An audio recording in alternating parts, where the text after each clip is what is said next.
All right, so this is what is a Plan B, our panel with some of the professionals who worked on the documents on which our Youth Plan B is based. So we're going to provide an overview from our collaborating organizations, their ideas for a successful Plan B for human civilization as a whole.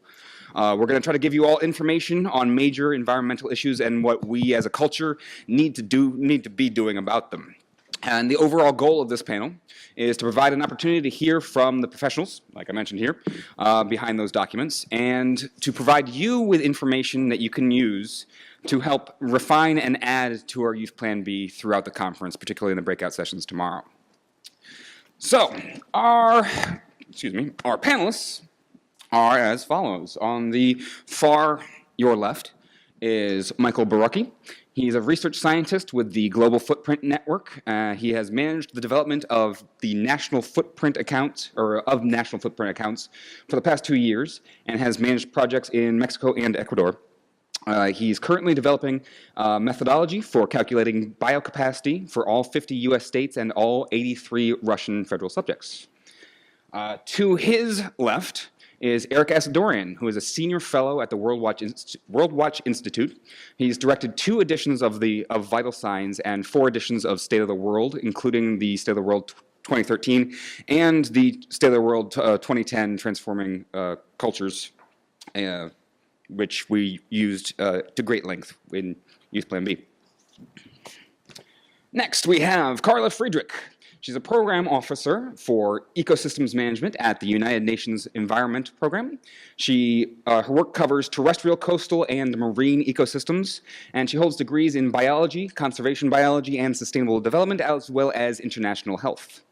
And last but certainly not least, we have Emily Adams. She's a staff researcher at the Earth Policy Institute, and she holds a Master of Environment Management degree with a focus on the intersection of science and policy.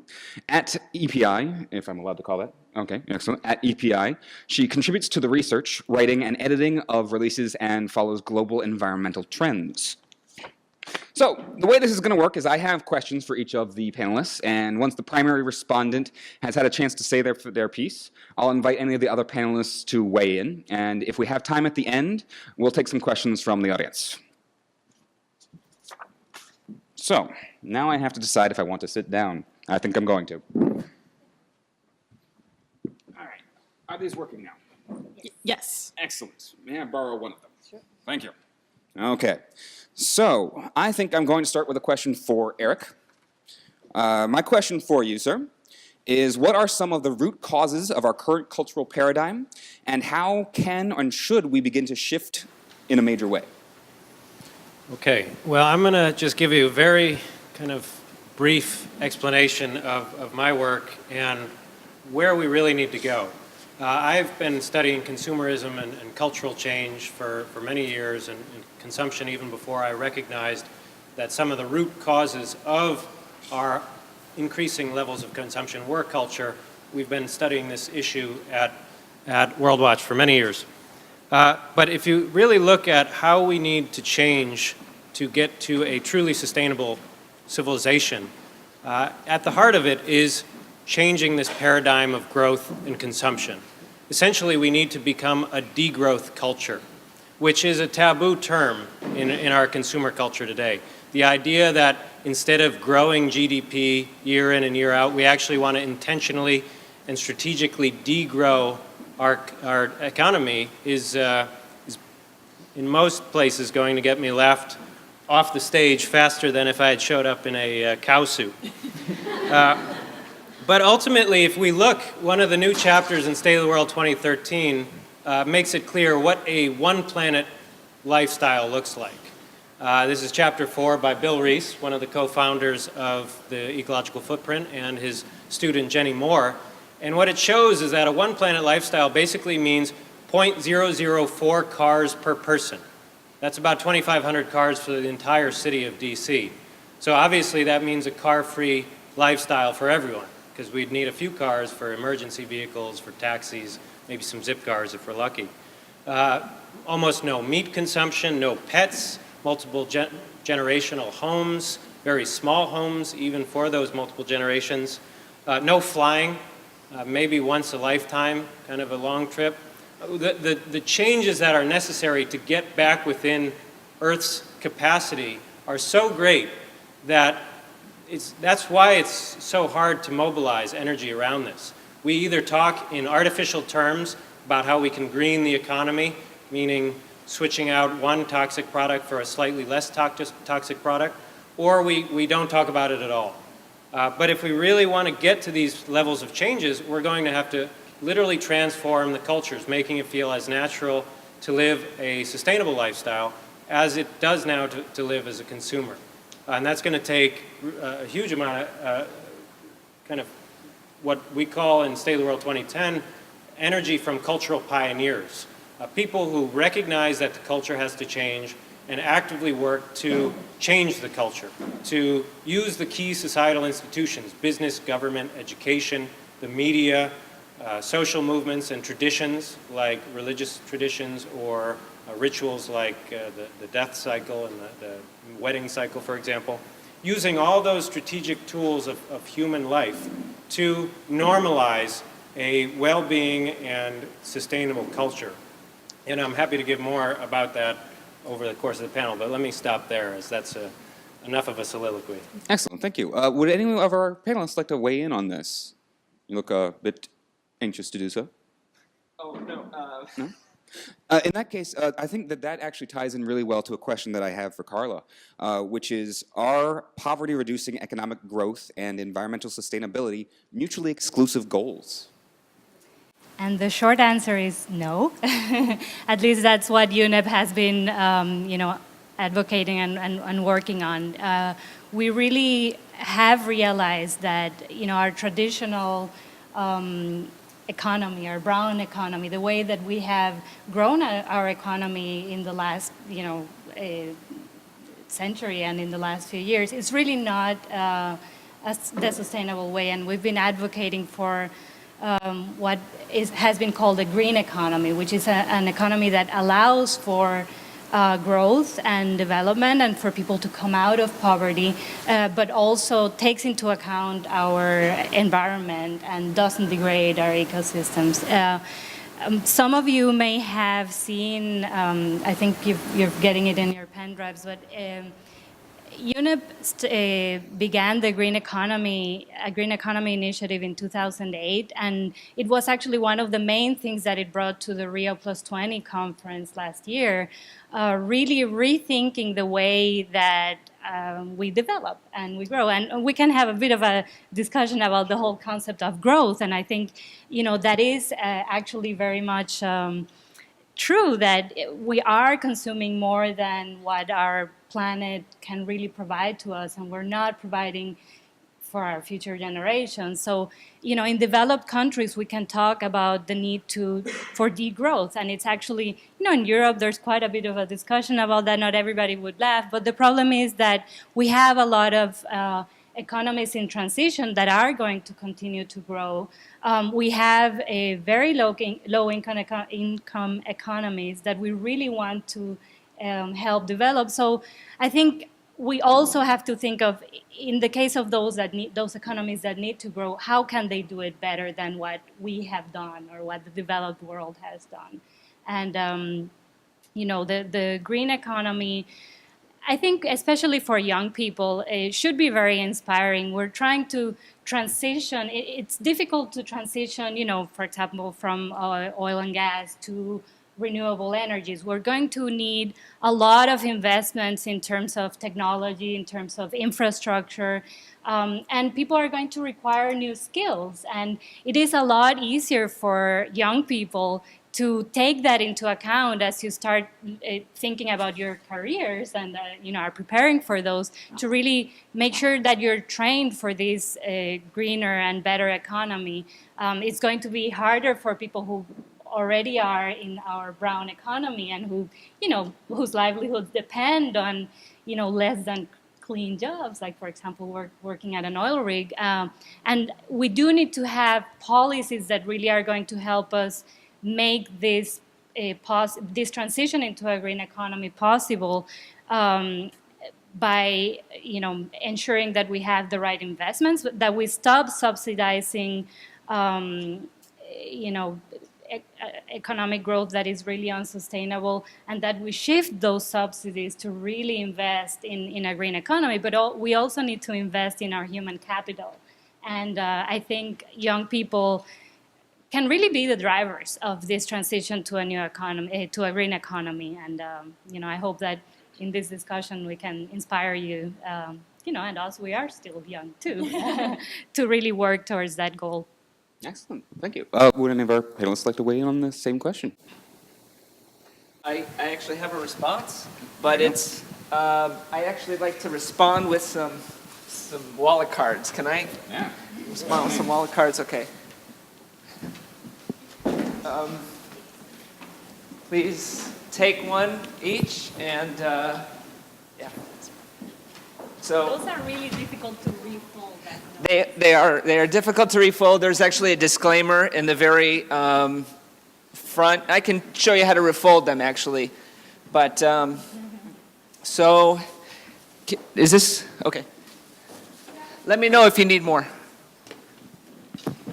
So we don't have too much time, but if you could all unfold these. So this is our wallet card, and this is our 2007 sort of graph of where the planet is. It ranks each country's ecological footprint by, ranks them in order, right? And so that's the front, that's the main page. So we see all of the countries, and this is what we do with our calculations every year. We calculate the footprint, and this is per capita, global hectares per capita, okay? So we can talk about global hectares or whatever, but this is how much land each person in each country needs in order to survive. This is the carbon, the carbon land that's uptakes the carbon that they emit, the food, and the land that grows the food that provides for them. So actually the salient point to this question here is actually on the flip side. So if you can flip over, what you see with the one with all the dots, it says sustainable development. Where are we today? And this has all the countries, okay? On the x-axis, it's the Human Development Index, okay? Has everyone anyone not know what the Human Development Index is? It's just an indicator saying where is this country, in terms of female literacy, of female education, and just like the well-being of the society, and many, many indicators. So we have that on the x-axis. We have the ecological footprint on the y-axis. And basically what I'm trying to get at here is what we've defined as the sustainable development quadrant is in the lower right-hand piece here of the graph. And you see, it's so difficult for folks to get in, for countries to get into that quadrant. So you have countries with very low environmental impact, very low footprint, and you see that dotted line is actually what the Earth can provide for each of us is 1.8 global hectares, okay? So you see some countries are below that, but their human development is awful. And then you see mostly European countries, high ecological footprint and high standard of living, right? High human development. So the goal, according to our indicators, is to get into that quadrant, to shift the paradigm to be low ecological footprint and high human development. And, as an exercise, you can see which country actually, so there's one blue country in there, and you can come up to me later and let me know which you think that country is if you want. So that's sort of a roundabout way of, yeah. Excellent. Just a little bit more from you, from a sort of a bigger picture from what you do. What does the global footprint indicate, and what's our best way to lower it? Yeah, thanks. Okay, so that's a great question now. And so the ecological footprint is the land that humans demand from nature. That's the demand, right? The demand side. We also have this thing called biocapacity, which we define as how much can nature supply. So we got demand and supply. And that's basically it. These numbers for each country can be broken out by land types, and we can see where countries are consuming more. But also, you know, we say if you're importing more, you're consuming that, right? If you're exporting, then that's not a part of your footprint. That's a part of somebody else's footprint. So we sort of take all that consumption data into account for every country, for every year, for the past 50 years. So that's what the ecological footprint shows. It shows a snapshot, right? It doesn't say that a country's bad or a country's good. It doesn't say really where it should go, but it shows, I mean, if you look at this, back to the human development graph, and if you look over time, you'll see that countries follow the same pattern as this snapshot. So countries that are real high human development, high ecological footprint, at one time they were low ecological footprint, low human development. So that's sort of been the pattern thus far. And yeah, in terms of... I suppose the next logical question would be then, how do we break away from that line and get down into that bottom left corner, bottom right corner? So I'm glad all these folks are here going to figure that out today. Excellent. Yeah. Thank you. So I think I have a question now for you, Emily. My question for you is, though all of the environmental issues we face are interlinked, what is the most immediately pressing issue we should be addressing? Oops. Thank you. So we were lucky and had these questions ahead of time. So I've thought a lot about that first part of that question. And I think a key part is the we in that question. So what are the most pressing environmental issues that we should be working on right now? And if I were the boss of the world, I might have one answer, but I'm talking to you, and I'm talking to this great group of energized young people, and so I'm going to tailor the first part of my answer to you. And I would say that what we should be working on is what is making us the most passionate and gets us the most fired up. We're talking about a lot of issues here, from female literacy to water shortages, climate change. There's quite a number of issues to work on, but if there's one particular thing that really speaks to you and gets you fired up, that's what you're going to be the best at convincing your neighbors, your city council, all of your spheres of influence. That's what you're going to be the best at, is working on something that you are really passionate about. But if you're like me and probably some of my colleagues up here, and you're passionate about all of them, and it's really hard to choose, and you asked me to give a choice, so I'll go for it, and I'll say that, well, I'll kind of go for it. I'll hedge it. I'll give two. So I would say one would be population growth. We need to stabilize population growth as we see all of these numbers going up, and there's so much pressure from the continually increasing population that puts a lot of pressure on our natural resources. So if we can stabilize population growth, which means giving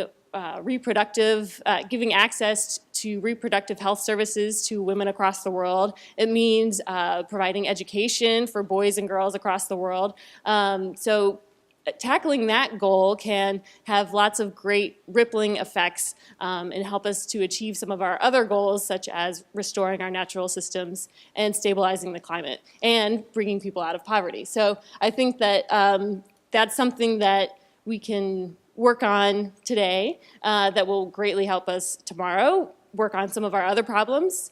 And number two, I would say, is stabilizing climate.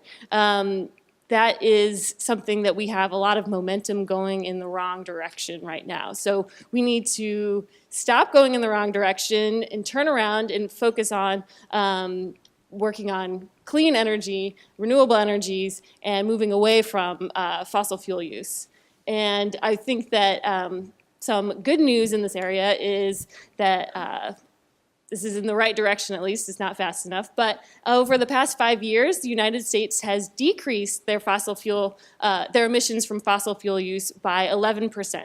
So that is great news, and it's partially because, like, one piece of that pie is young people are less interested in driving these days than they were before. And so this is something where our culture, the youth culture, is changing in a positive way, and we're more concerned about bikeability in public transportation and connecting that way rather than everybody getting in their car and cruising Main Street. Instead, you can surf the web. And so I think that that's culture moving in a positive direction, and you can even see that in the number of miles driven by young people today. And in fact, cities, mayors are having fights now and challenging each other to be the most bike-friendly city. This is what they want, so that they know they need that to attract young people for their jobs and for their economy. So we're getting some momentum in the right direction in that particular development. I'm actually going to stay with you. I'm going to follow up with basically what you're just talking about. Your organization has set a fairly lofty goal of reducing CO2 emissions by 80% by 2020. Obviously, that's some pretty fast change that we need. How best can we accomplish that? Well, I think in terms of policy, how best can we accomplish that? At Earth Policy Institute, we like to promote the carbon tax. So we want to be taxing things that we don't want to do and not taxing things that we want to encourage, like work. So have a tax shift away from taxing income towards taxing carbon. And so that's kind of like the policy instrument to get us on that path, or one of the main ones. And then, so we still need energy to power our economy. So the centerpiece of our Plan B is using wind energy, and there's all sorts of studies that say we have such an amazing resource potential in wind that is clean, no carbon emissions. So that's one of the energy sources. And we also have another good example there. For example, in Iowa, in the US, they get about 20% of their energy from wind. So this is it's a real viable option. Another one is solar energy.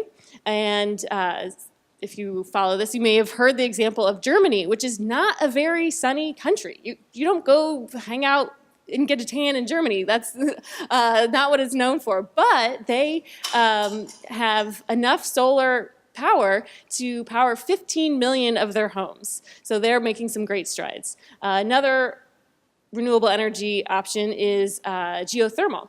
And Kenya has been a really great example, and they have about 25% of their energy from geothermal. So we have some great examples of countries that are moving in the right direction. And so these big leaps sound really scary before you take them, but then you see other countries are making some of those steps, including the US. And so it's possible, and we can keep going along that path. And if you want to get into all the details of the models, I think everything's in your pen drive, but I don't want to just spew a bunch of numbers at everyone. So short answer is wind, solar, geothermal, and working together, and these youth movements. So we have the grassroots movements coming up, and then we also need the support from institutions, from governments. And so those two pieces together, I think, can really drive us to have that quick mobilization that we need to reach that target.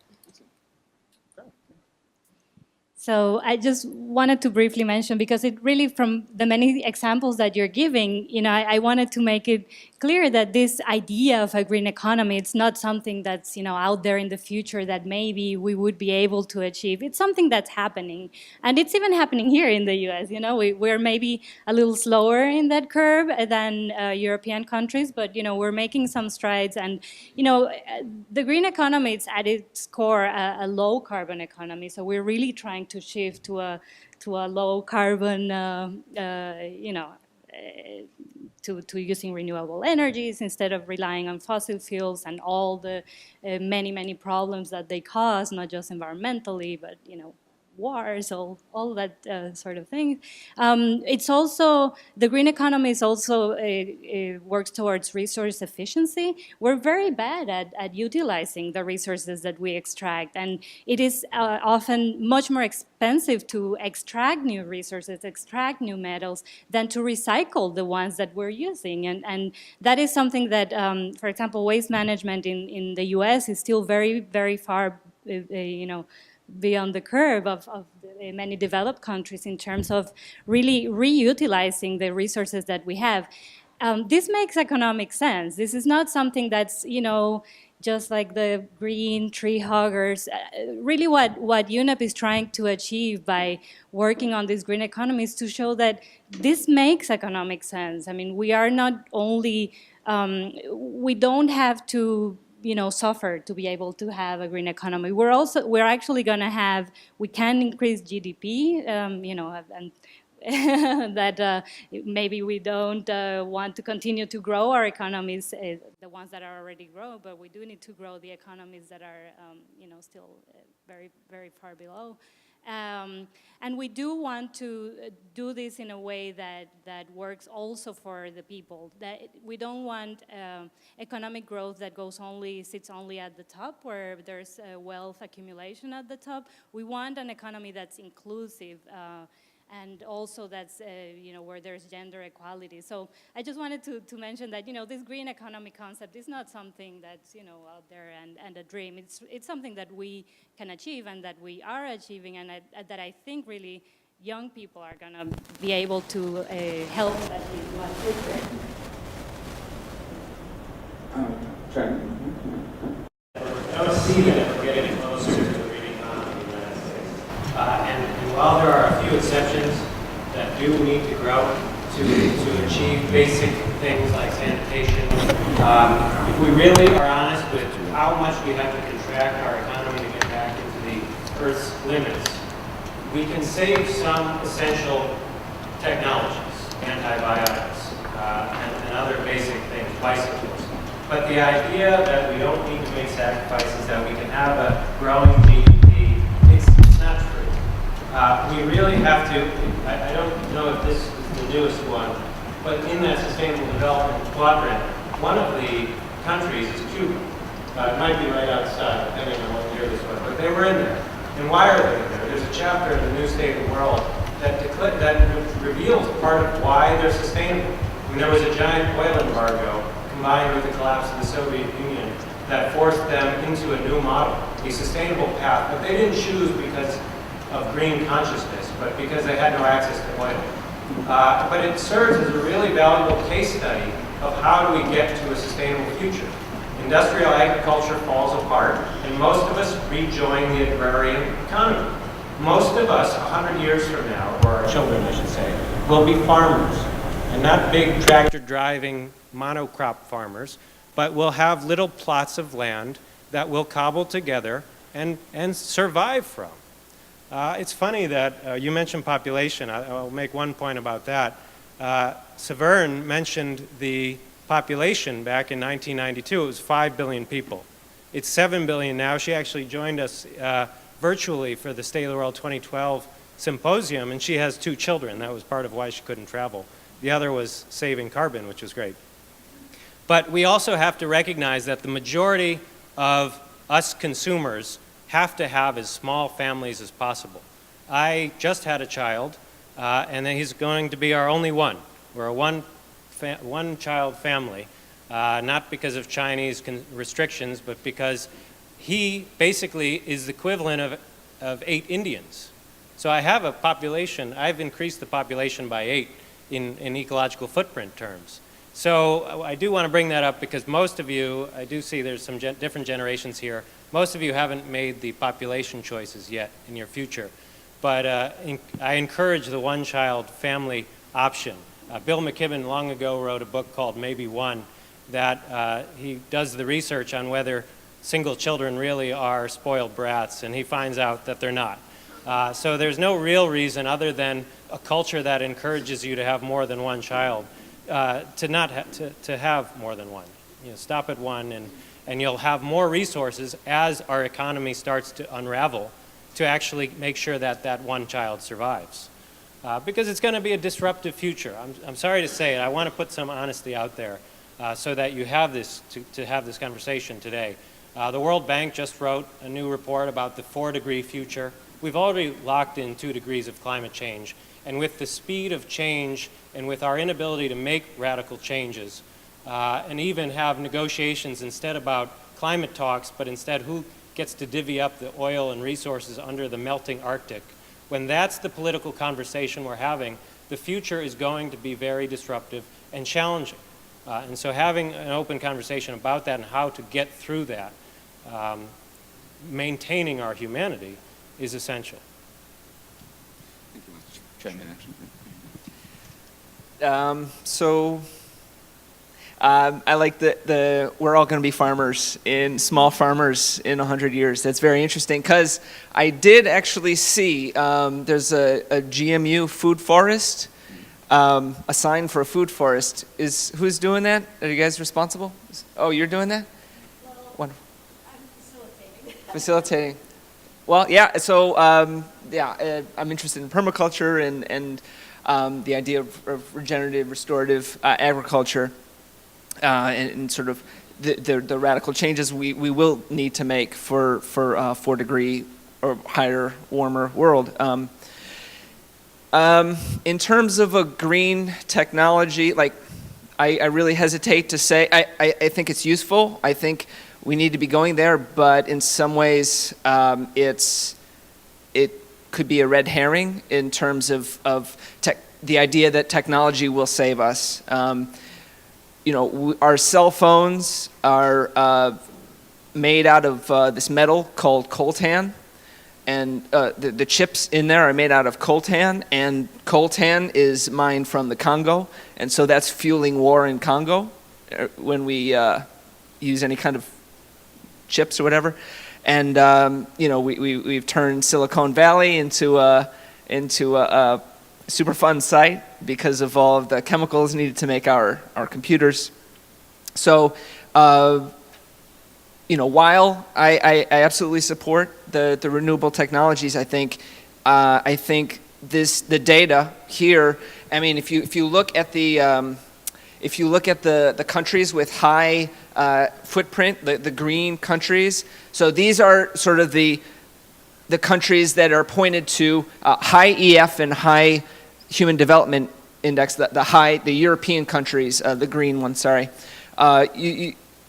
You know, they're pointed at as the countries that we need to get, that we need to be like in terms of, you know, Germany and Norway being more progressive on certain issues, but they still got a high EF, high footprint.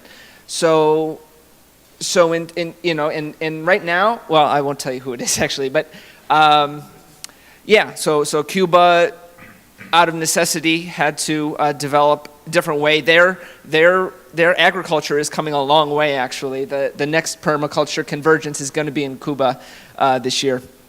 So I guess I'd just like to echo those sentiments. So do you see a certain level of technological regression as necessary? No, not regression, but progression. A technology. So technology itself is neutral, right? It's who owns it and who controls it. I guess I'm sort of stepping out of my global footprint network right now.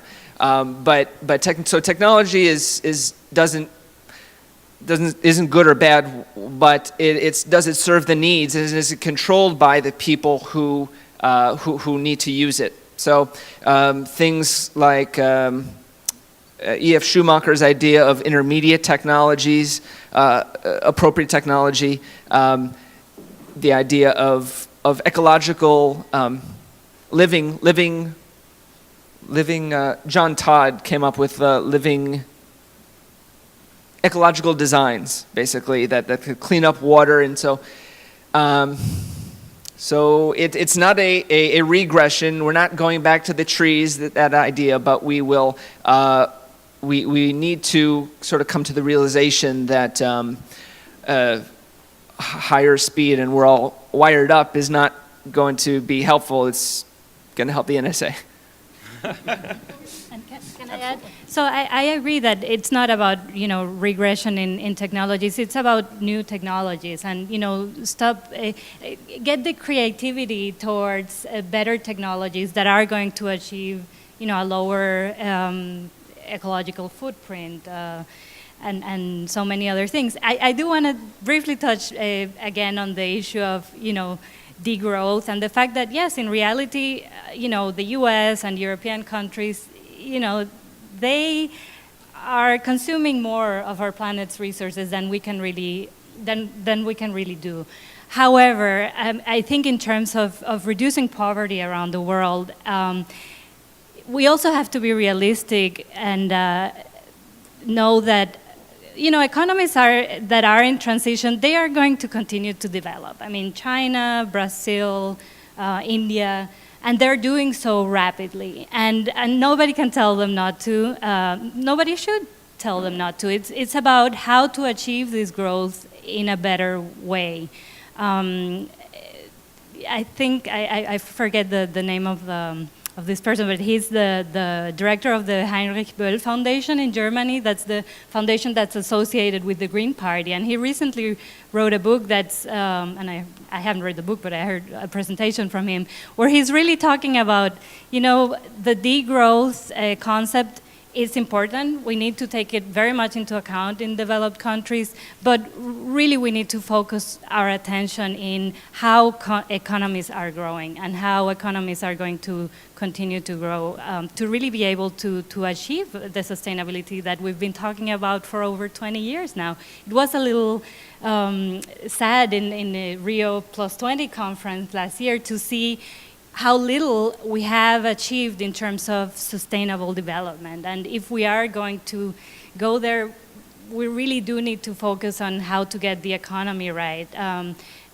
The environment is very important, but not everybody is going to care unless, unless they can continue to have a good living. Now, what that good living entails, that's what needs to change also in terms of our notions of, what's good. You were mentioning some of the things that we have right now. I mean, for maybe our parents' generation, having a car is like good and important. And for us, I mean, I'm really happy that I've been in DC for 4 years and I haven't had to buy a car because there's public transportation. Metro doesn't always work so well. There's the shuttle issue today.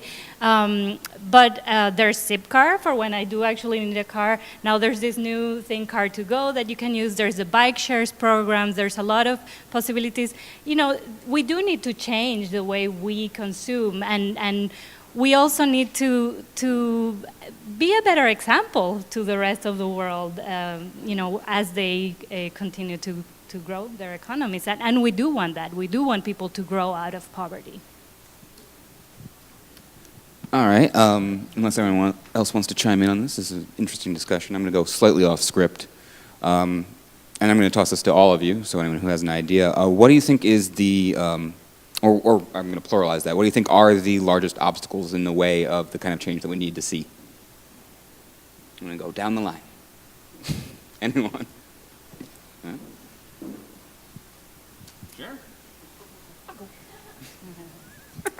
So I think maybe one of the biggest obstacles is that first step of, okay, so we all agree that we need to change, like maybe haven't precisely agreed on the exact way, but we agree that plan A is not working and that we need to move to plan B, and so let's figure out what that is. But for a lot of the people who are outside of this room, they haven't even come to that conclusion yet. So getting people on board that we need a change or that we even want a change. And so some of what we're talking about can seem scary, and change is often scary, but I think there's also another way to look at it in thinking about wanting change. And I want to live in a city where I don't have to own a car and I can walk to work or take public transportation or ride a bike and feel safe. And so that helps me lead a better lifestyle and have a healthier lifestyle. But then that also helps my community because I'm not emitting all of these gross fumes from my car. So I think that's a win-win situation. And there's a lot of positives to the Plan B, and you could almost think of it as like Plan Better. Like this is a better way by having lifting people out of poverty, providing education for women, providing reproductive access for women. So those are all things that I want in the world.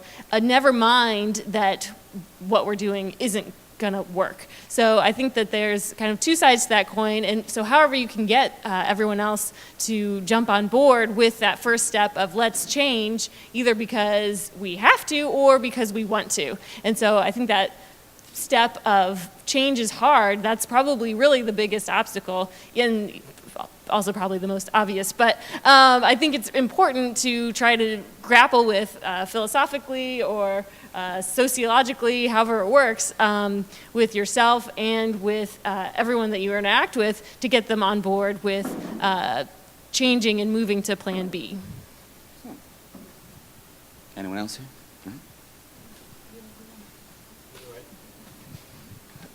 The largest obstacles Yes, please. that we're faced with.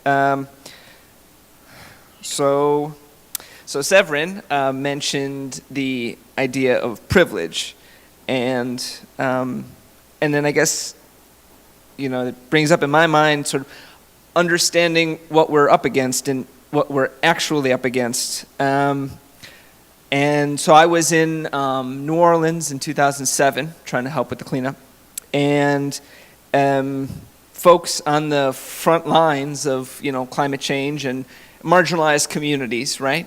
And it was a privilege for me to go there, right? I had a privilege, and I think that actually, and in addition to the Keystone pipeline, like I can choose to go there, I can choose to lock down and try and stop some this tar sands from coming down to Houston. So I can choose to do that, or I can choose not to. But the folks on the front lines, the Native Indigenous folks from Canada and the U.S. who are struggling with that, this is their home, this is their community. And I think the privilege is one of the big things that's stopping us from making the change. And the four I can think of are, so they're white supremacy, patriarchy, heterosexism, imperialism, okay? Big ideas, okay? And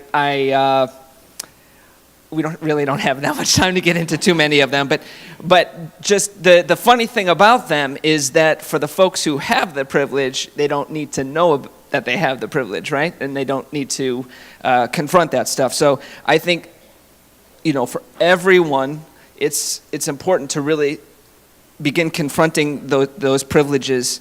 And this is like how the social comes together with the ecological and the economic, and that's not disappearing. So I mean, in terms of having a comprehensive discussion about change, about climate change, because the folks who have less responsibility for actually creating climate change bear more of the brunt, have less of the possibility for making the change. Brazil, as one of the largest creditor nations, if you look at the map of creditors and debtors on that wallet card, you'll see Brazil is still a creditor nation. Okay, it's how do we stop drawing out all the timber from the Amazon? How do we? Because the consumption starts and ends here, I think. And so yeah, that's some big obstacles, right? But I think that's definitely good to name. Yeah, okay. Maybe I start with, well, your point about we're on plan A.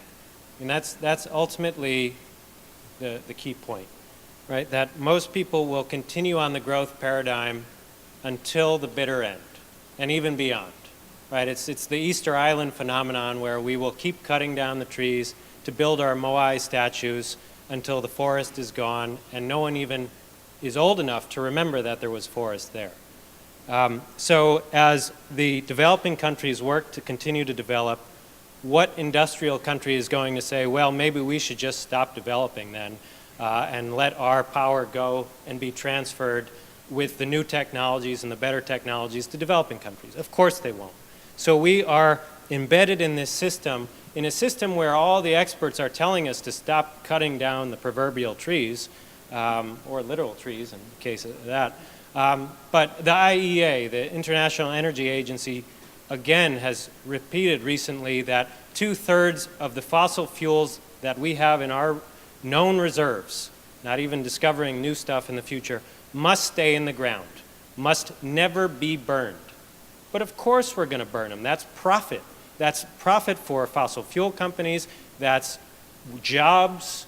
That's and so on and so on. And we're going to burn it. And there might be a point where, and this is where I am personally, you're catching me 3 shades darker than when I wrote State of the World 2010.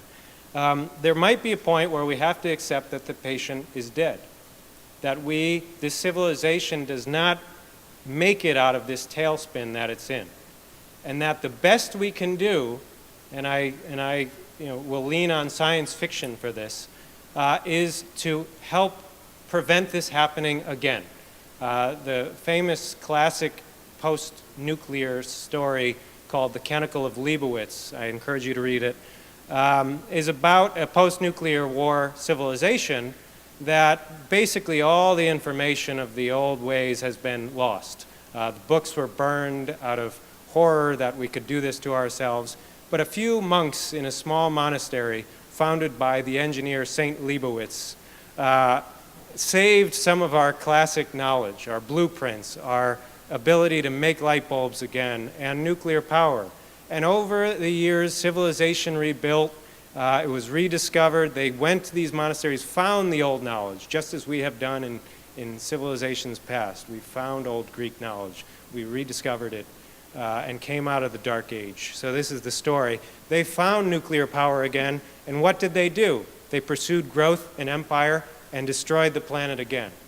My hope is starting to shift from stopping the collapse to making sure that the next time we rebuild civilization, probably around the poles, because we're going to be in a 6-degree future, we will not once again pursue growth and empire, but we will have an ecocentric ideology, philosophy that is at the center of our future and at the center of our civilization.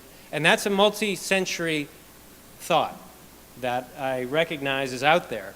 I still am amazed that my colleagues at Worldwatch let me publish that in the new State of the World. But they did, and here it is.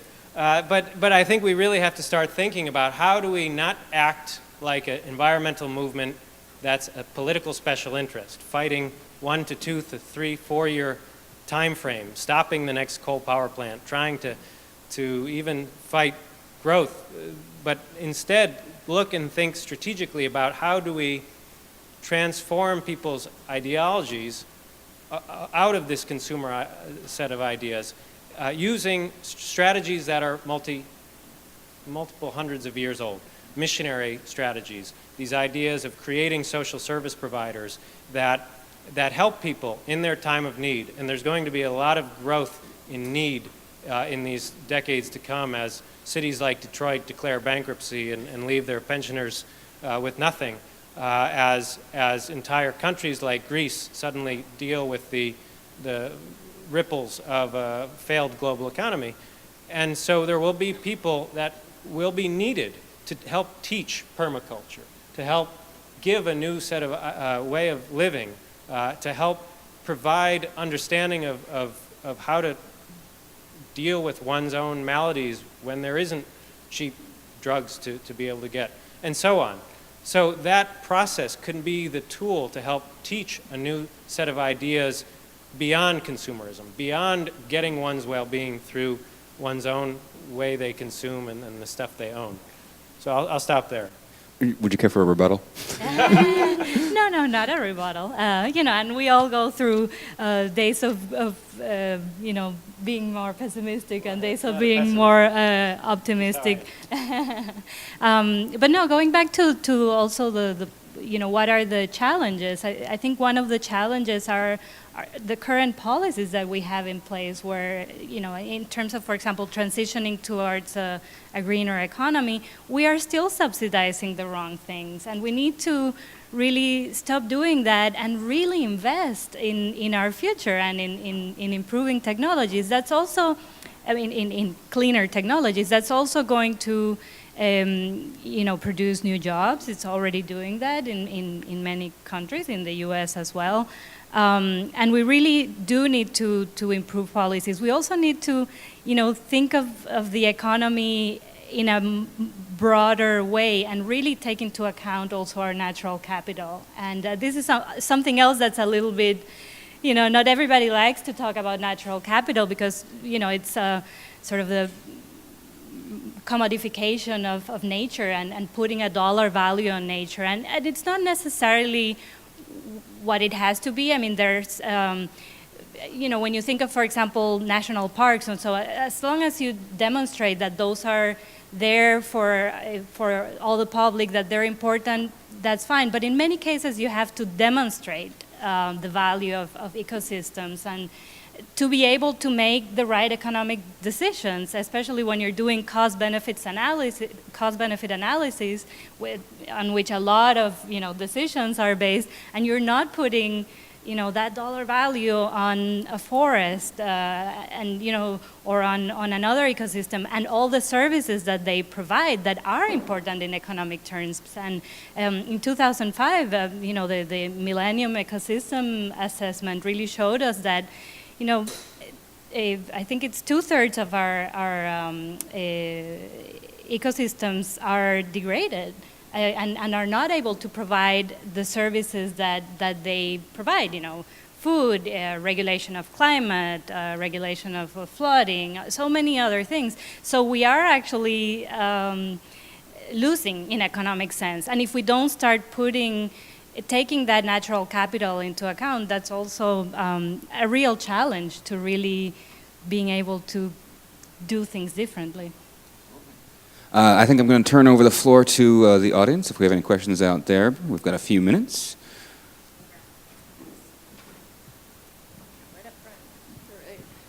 I have a few questions.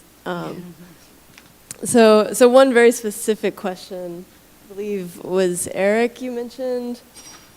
You saw a steady future, or like a ecologically sound future of 0.004 cars per person or something. Was that, this is a technical question, was that assuming that everybody had the same amount of resources, or is it assuming wealth disparity as it is now, and those people who have cars now have that much? No, that's a great question.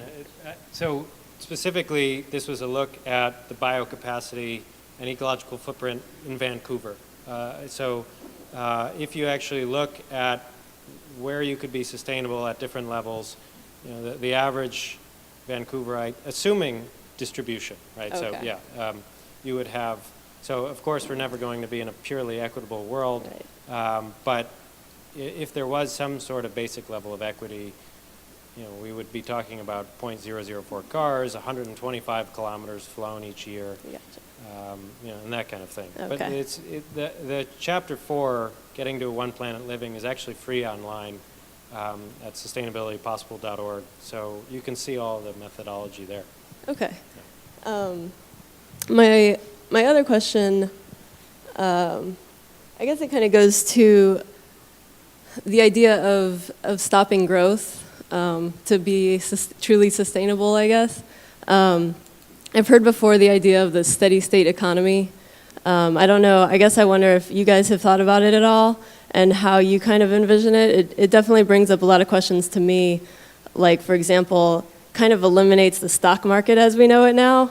And that's a lot of how people save for retirement and kind of distributes, I guess, helps distribute wealth a little bit. And it definitely has some benefits to it as much as it has some negative aspects to it. But certainly retirement funds I see as a big benefit, and kind of sharing of certain corporate wealth is a big benefit. But I guess, have you guys envisioned this kind of steady state future as a possibility?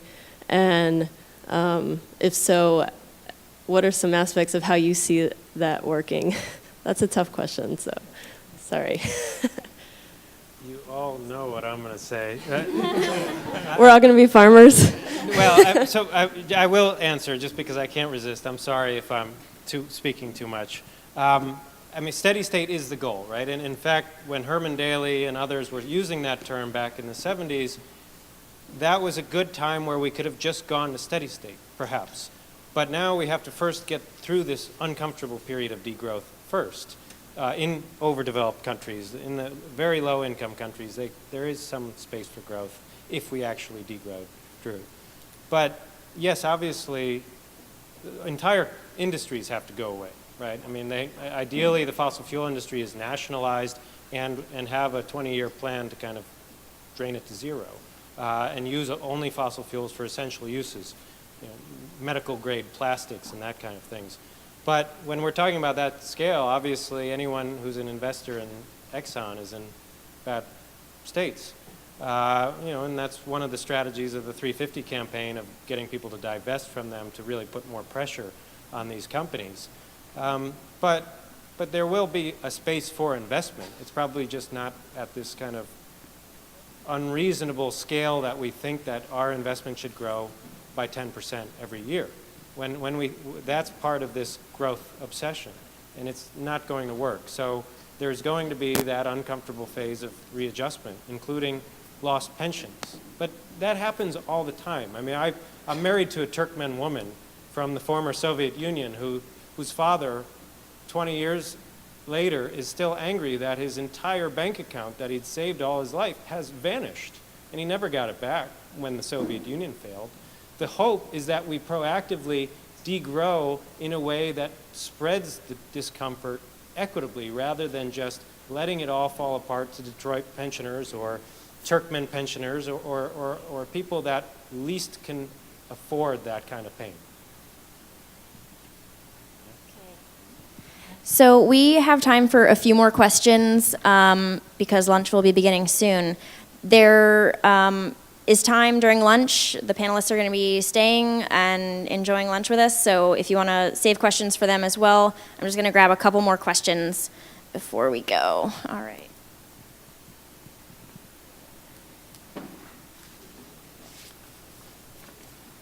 Hi, really, really great discussion. I wanted to make a comment and then I have a question. I was at the Governor of Maryland's Climate Change Summit 2 days ago, and he said that their goal was to decrease carbon emissions by 20% by 2020. And when I looked at the actual report, their goal is to decrease carbon emissions 20% from where they're projected to be. So it's still allowing for an increase. So I'm sitting at this summit where all these politicians are patting each other on the back, and they're not fixing anything. This is such an inspirational group. I'm so happy to be here. And to hear people talking really honestly about it. Sorry, I had no idea I was going to cry. I'm so sorry. Because it was such a disappointing day over there. This is great. My question is, I'm a background in, I run an organization trying to teach children about farming so that we can all be farmers in 100 years, and my background is in anthropology and looking at culture and how to deal with these issues, and I think it's language. And I wanted to know if you, especially Erik, if you've thought about that when we say scary things like stopping growth. Because it's not really stopping growth. It's considering growth in a different way. So it's an economy that's not based on dollars. It's an economy based on growth of other things. So have you ever considered or talked with colleagues, you all seem very knowledgeable, it's just an idea I kick around in my head, but different language evolves. Are there different ways we can talk about this to make it not sound so scary, to change what we consider now to be the economic goals and growth in our society? Thank you. I'll just say something really quickly in terms of better terms. I think, we should stop talking about economic growth and really start talking more 20 years on about sustainable development. And, it's been very difficult to really be put into practice. And as you all know, sustainable development has of course, the environmental, the economic, and the social pillar. It doesn't mean growth. It means development, which doesn't necessarily have to have an increase in GDP, but you want an increase in people's ability to live good and healthy lives. You want reduced impacts on the environment. It would be great if we could stop talking about growth. I agree, and it is really, really a challenge. Yeah, I think there are many efforts to do just that. This gross national happiness effort is a way to kind of frame a movement beyond growth. For me, I think it's as important to splash people in the face with some water now and again. And we had a long debate after State of the World 2012 was published, which included a chapter on degrowth.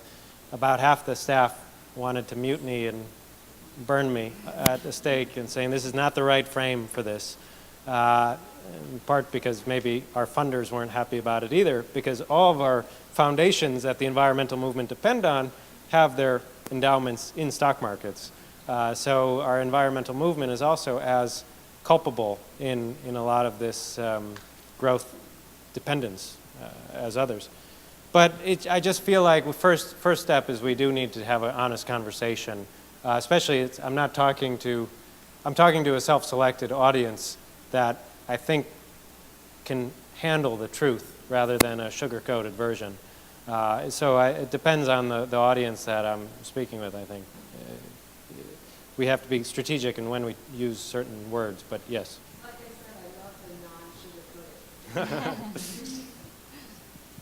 All right, we just have one more question that we can take, and I hope you get a chance to talk with these wonderful speakers. Thank you so much. Hello, my name is Giovanna. This is a question just based on the topic of the green economy, and how it seems like trying to be sustainable in the future and also be economically sustainable, it seems to be kind of a challenge when you question that. And also you mentioned carbon taxes, which is what you guys work on, right? I was just wondering, what about like carbon markets? Because we all know that emissions trading system is also another form of technique for a green economy, because it provides growth but in a business-like way, but for the incentive of lowering greenhouse gas emissions, which I think would be a very good solution, and it has been working so far. It's just not so many people are on board with it right now. So I just wanted to ask you guys on your take on that, especially since you mentioned the IEA, and they came out with a new report with a roadmap of 4 ways to kind of distinguish how we can actually do that. So we do have some sort of plan on how to better and make it more of a green economy, but so I just wanted to hear your take on that, because I didn't hear anything on carbon markets. Great, thanks for bringing up carbon markets. And so at Earth Policy Institute, in the environmental movement, there's talking about carbon markets, cap and trade, so you set a level of this is how much carbon we think it's okay to emit, and so that's the cap. And everyone is given some permits to emit a little bit underneath that cap, and then you can trade and say, okay, I'm going to emit more this year, so I'm going to buy some from you who didn't emit as many. So that's the cap and trade program. Carbon tax, we would suggest that you tax it right at the source, and so that tax kind of gets pushed along and carried through all the different levels of consumption, and so that is a very clear signal of like, you know, I don't know how much carbon it took to make this pen, but if it goes up by $1 because of the carbon tax, then I'm going to buy some other pen or use a pencil. So that is a more efficient way to kind of help make our decisions. And the trick with the cap is that what is that safe level? So we're already blowing past I think, the safe level of carbon dioxide in the atmosphere. So how can we pick where that cap is going to be now? And also the carbon cap and trade system has a lot more room for loopholes, so that you end up, you know, the atmosphere doesn't care where the carbon's coming from. So whether or not you had a permit. So there's a lot more room for loopholes and say, okay, well, we'll exclude this industry from the cap and trade program for whatever political reason, and we'll just manage these ones over here. But the atmosphere doesn't care where it comes from. And so if we can have a carbon tax, that's much more efficient. But if you said you can have a cap and trade system or nothing at all, then I would go for the cap and trade, probably. But so that's, we find the carbon tax, and most economists do too, as a more efficient means of getting that price signal to the consumer so they can make better decisions. All right, we're actually running over time, so I'm just going to ask our panelists for maybe about 30 seconds to a minute of final thoughts, and then we will adjourn for lunch. Starting all the way down here.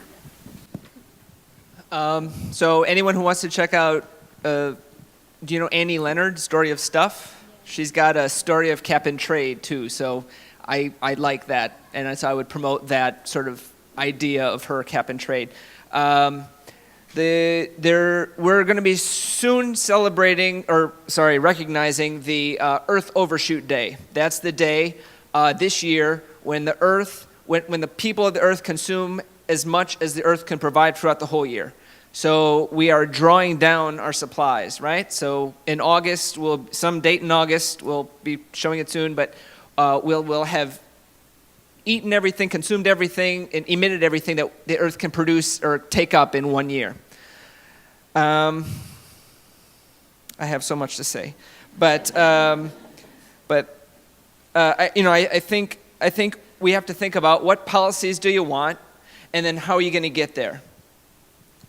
Two interrelated but very interesting pieces, and I don't know how I was going to tie this in, but I think the way that change happens, this is me personally, is that people push in grassroots. The footprint is top down. We look to governments and we say, governments, you need to look at this, but we need, and the creator of the footprint agrees with me, that we need a grassroots movement to push up. And without that, this is useless. You can use it for kindling or starting a fire, but it's not going to be useful for governments unless they feel pressure from below. That's I guess all I'll say. But one last thing, if you wanna, everyone wants to fold it back up. Ready? So I'll show you how to fold it back up. So you take the last two and fold them over. Okay? And then you take it and you fold it in half now. So now you have 4.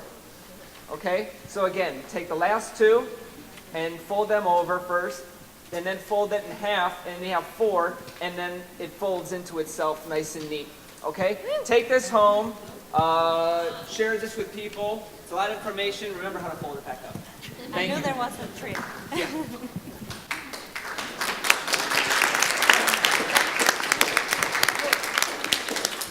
I've I've certainly said enough, so I won't say any more. There is a copies of one project of Worldwatch, the Catan Oil Springs. If any of you play Settlers of Catan, there's free an eco scenario where you get to hopefully grow sustainably, but if not, you destroy the island of Catan outside.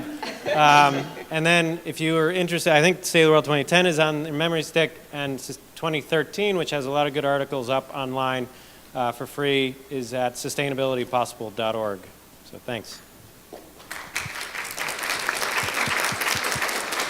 And I think also in your pen drives you have this document on pathways towards a green economy, and I encourage you to look at that. But I also encourage you to look at our youth program called TUNSA, and my colleagues here, Daiva and Tiffany. Daiva is actually our youth coordinator at the office, so please visit our booth and learn a little bit about this program for young people. And also there's this Green Exchange program that's creating a guidebook on green skills and lifestyles. It's about the green skills that we will need to make this green economy happen, this transition towards a green economy happen, but also sustainable lifestyles, really what we can do at an individual and at a societal level to really reduce our footprint and have a better future for all of us. So thank you.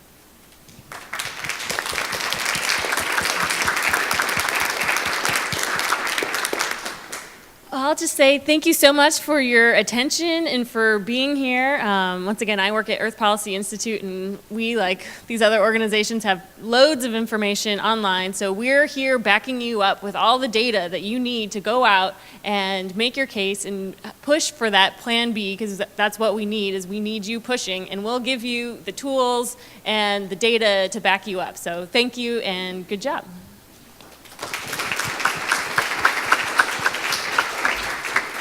So I don't want to keep us any longer. I just want to say thanks to all of our panelists. We have Michael Boruck, we have Erik Assadourian, we have Carla Friedrick, and Emily Adams. Thank you again.